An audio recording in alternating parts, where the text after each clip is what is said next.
Welcome back to Baking with Love. I'm Carolyn Stella, aka Stella, coming to you from the PEG TV kitchen studio, and today I'd like to share with you my recipe for salted caramel shortbread squares. Now, we've already talked about caramel on this show. We've already talked about butter and shortbread in our December Empires and Linzer episode. So what can I tell you about today's recipe? Well, let's talk about salted caramel, or caramel depending on how you say it. Salt is a flavor enhancer, and we'll have a little science lesson. Your tongue has different areas for taste, and we're going to be stimulating the sweet right in the front and the salty right around the edge. The other tastes are sour, bitter, or umami, which I'll talk about a little bit later, and spicy. But the combination, when you layer flavors like we're going to do with the sweet and the salty together, they actually stimulate your brain to produce opioid-like chemicals that leave you feeling happy. So between the salt and the sweet and the love, this recipe is a big hit with everyone. So let's get to it. We're going to start with, before you got here, I preheated our oven to 325 and I sprayed a 9 by 13 inch pan with a little nonstick cooking spray. I'm going to use 1 pound or 4 sticks of butter. This is unsalted because we're going to use the salt on the caramel, but you can use salted, whatever you have. So we're going to put those into our mixing bowl, and it should be room temperature. And we're going to add 1 cup, let me move this so it's easier for you to see. We'll talk about your tongue in a little while again. 1 cup of granulated sugar and 1½ cups of powdered sugar, but we're going to give this a little bit of a whirl first. So we're just going to put this on low and cream our butter and our sugar together till it's the proverbial light and fluffy. Make sure all the sugar gets beat in there. And then that butter was just perfect room temperature. It was out since a little earlier this morning. We're going to add our 1½ cups of powdered sugar. Give that a whirl. We'll sprinkle in our cup of love. You can do that at any time, but again, sweet, salty, and love is really a big hit. For some of my taste testers, this is their favorite. It might be the #1 thing that I make that people like. So we'll sprinkle in our cup of love, and then we're going to add 2 tablespoons, which I also measured with our love tablespoon, 2 tablespoons of vanilla extract, real vanilla extract. So we'll sprinkle that on top and also continue to beat it up.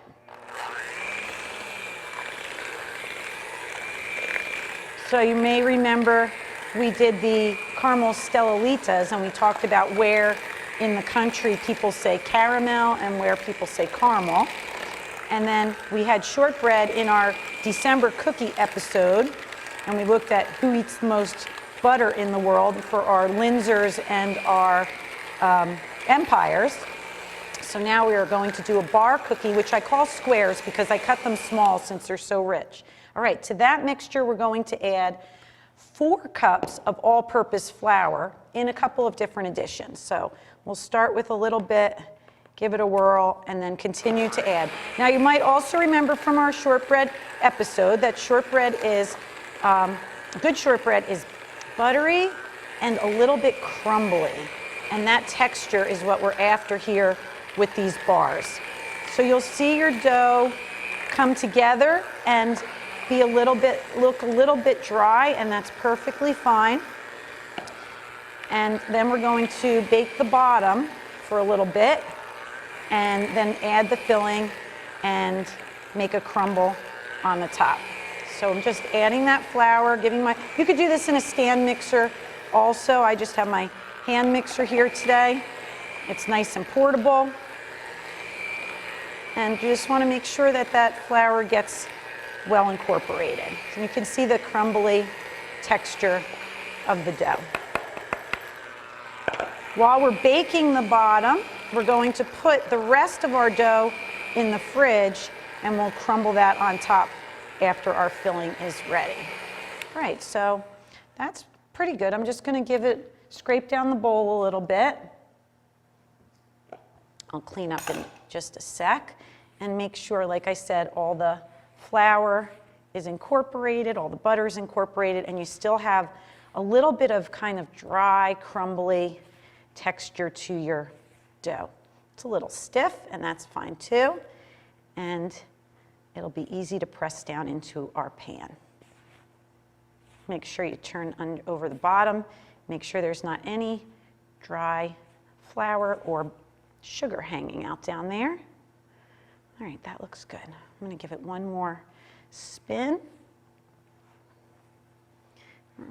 And then we're going to put about half in our prepared pan. Now, to do the timing of this recipe for the show, I had to use 3 different pans. So the first one is a little high, and you'll see the other 2 are a little shorter, and that's fine. I usually use the shorter ones, but I only had 2. All right, let's wipe that off. One more spin.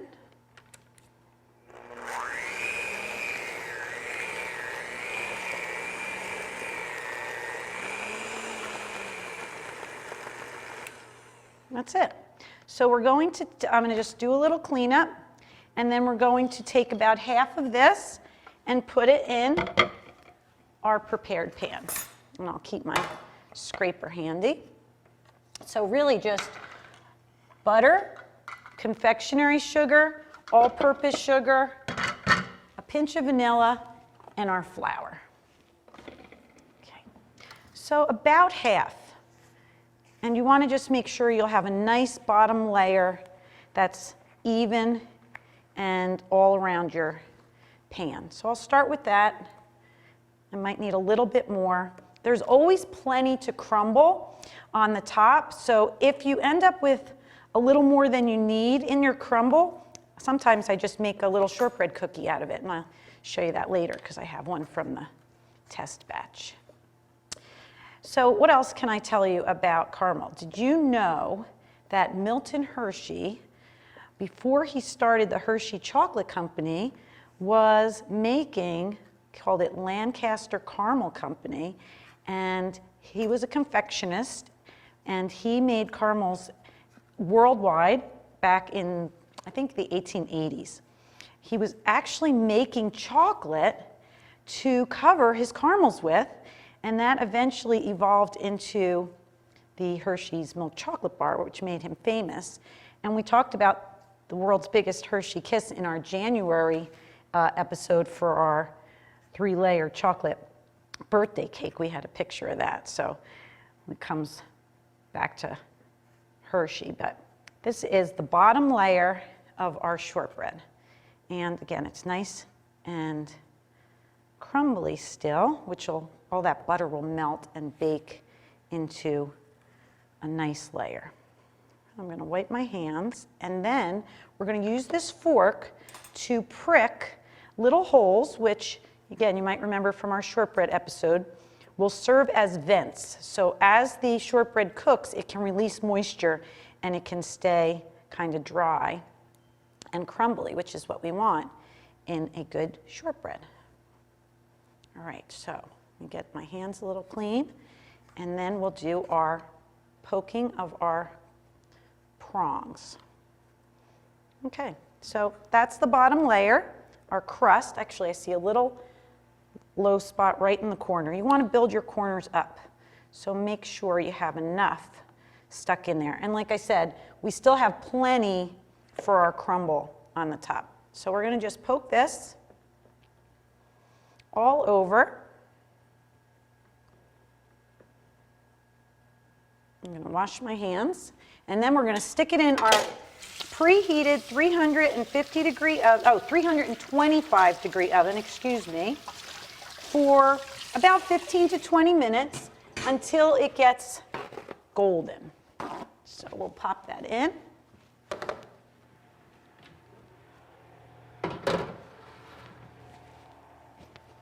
And we're going to cover this with a little clear wrap and pop it in the fridge while our crust is baking. I'm going to just scrape it all together, and that's going to be our crumble.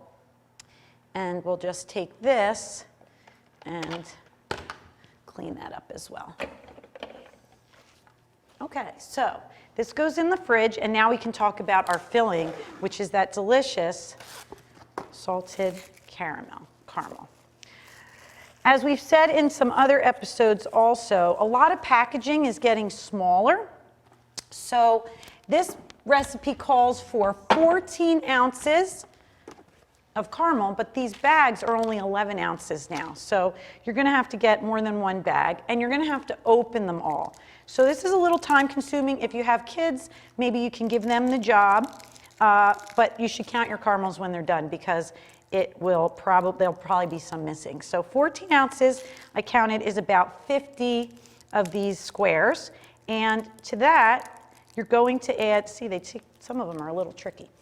But I'm not going to do all 50 for you. I already have it prepped so that you don't have to watch me open caramels for the next 10 minutes. But you want to get them all in a microwave-safe bowl.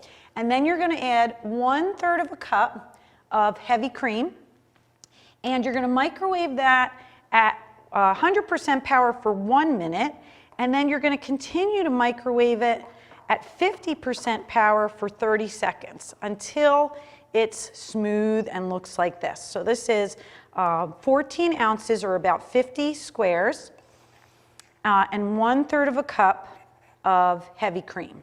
And it does take some stirring, but again, you have 15 to 20 minutes while your crust is baking, and then before you pour it on top of the crust, you need to let that crust cool for about 15 minutes.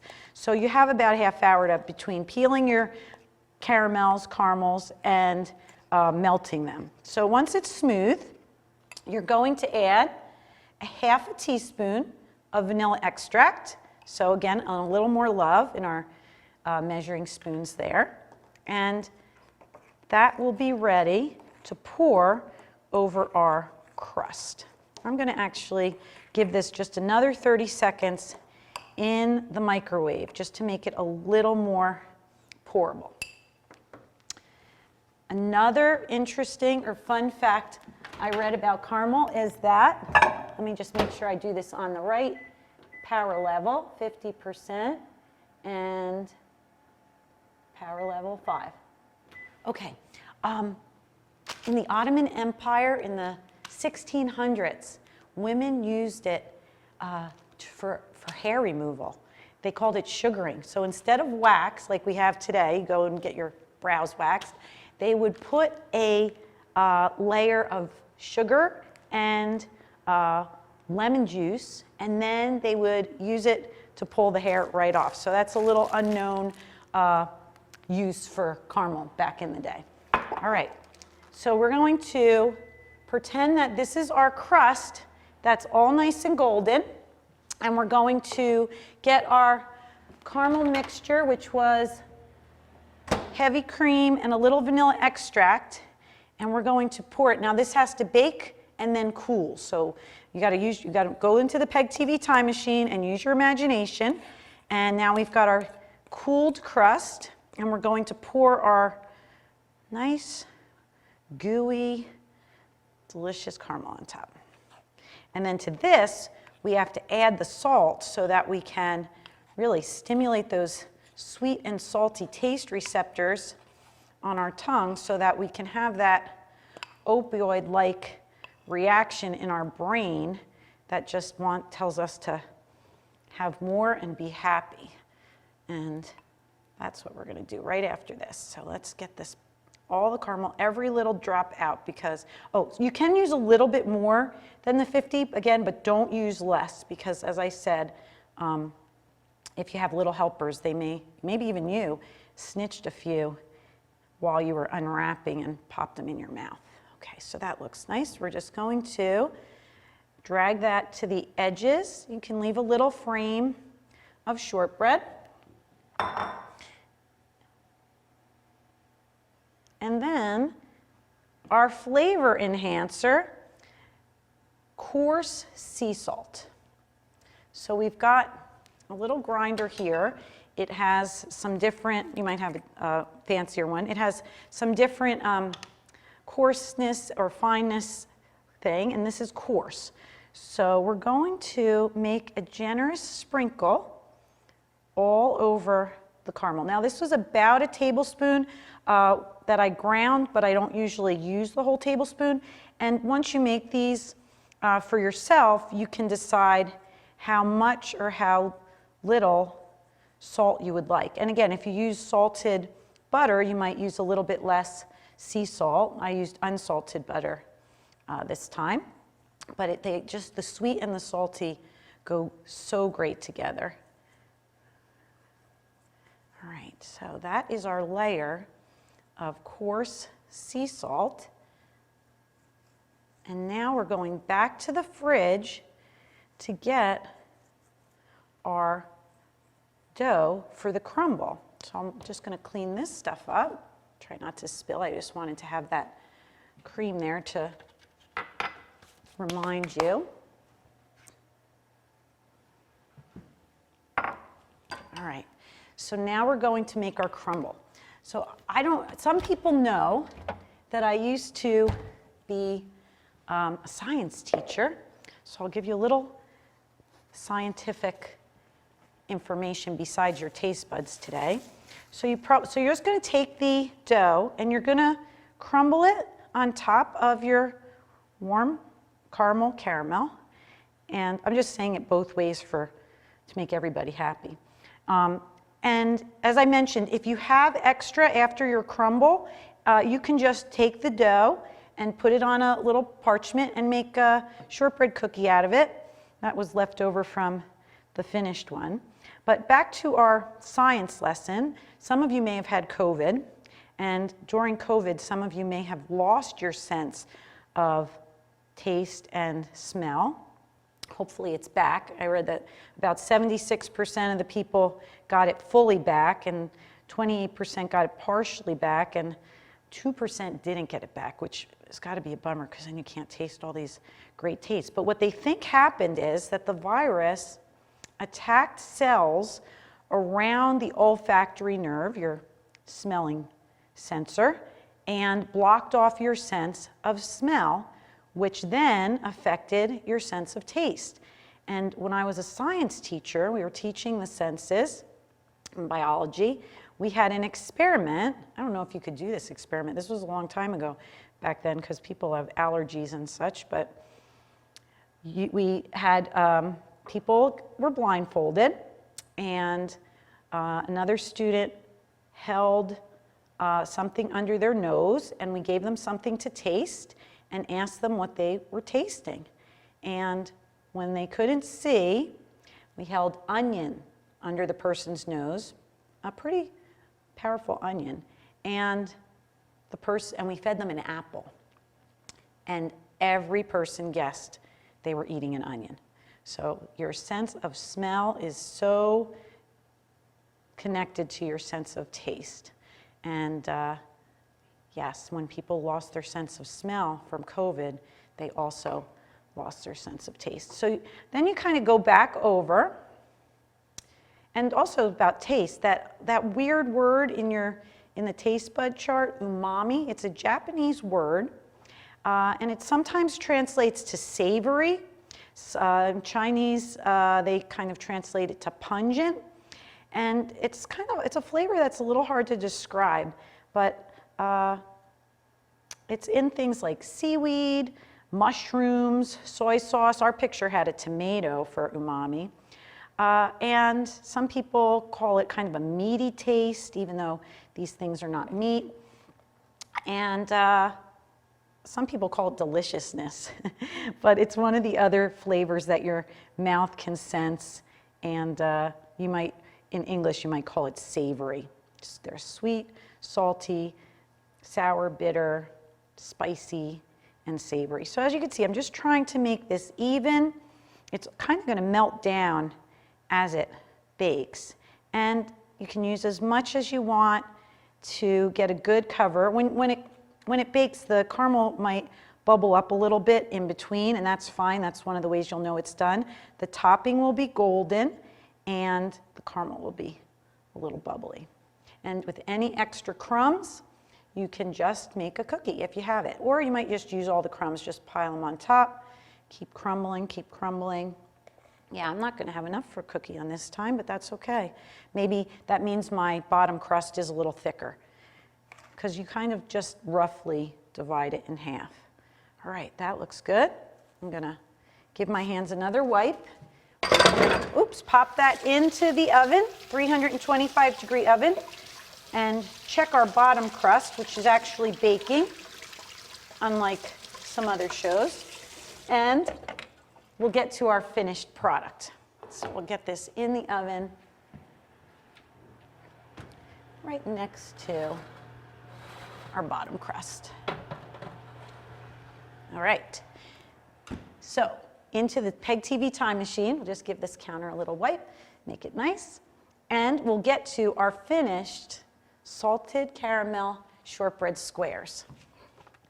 So this would be your finished product, but you would have to let it cool on your cooling rack until completely cool before cutting. And then we'll try to get it out of the pan. Remember, we sprayed it with the nonstick cooking spray. So we'll get it out of here. So now it's baked for probably 35 to 40 minutes at 325. And you can see how the caramel bubbled up a little bit and all those crumbs kind of made a nice topping. And then cool completely. That could take a while. And now we'll try to remove it from the pan to, yes, slice it. You can see the bottom crust has a nice little golden color to it, which is what we want. And we've got a nice little serving platter for our presentation. Actually, I'll take it off the stovetop. And I have a nice long knife. So after it's completely cool, and I call them squares because they're pretty rich, so I don't cut them too large, and people can always come back for seconds. So I'll just cut right through and then start cutting them into our squares. And you can see there's a little bit of crumbliness, which is fine because it's the sign of good shortbread. Let me go through here and then just go back and press. There's a little gooiness, and that's fine too because you want that caramel to be soft. If you've ever made caramel, you'll know when you mix the cream and the sugar, or the sugar and the water, if you go too far, it gets hard, which is called hard ball stage. So here we have our nice golden bottom crust, our salted caramel layer, and our crumb topping. So we'll just get these on our tray like this. And you are ready to wow whoever you are serving with these delicious salted caramel shortbread squares. And they, like I said, are a big hit for all of my taste testing friends. They request this for their birthdays and special treats. Let's give it one more row. I can fit these on. Maybe these three that were the crust. There you have it. So I hope you'll see how easy this recipe is to make, and trust me when I tell you how delicious it is. And salted caramel shortbread squares, you can find the recipe on the PEG TV website. So thanks for watching. Hope to see you next time on Baking with Love.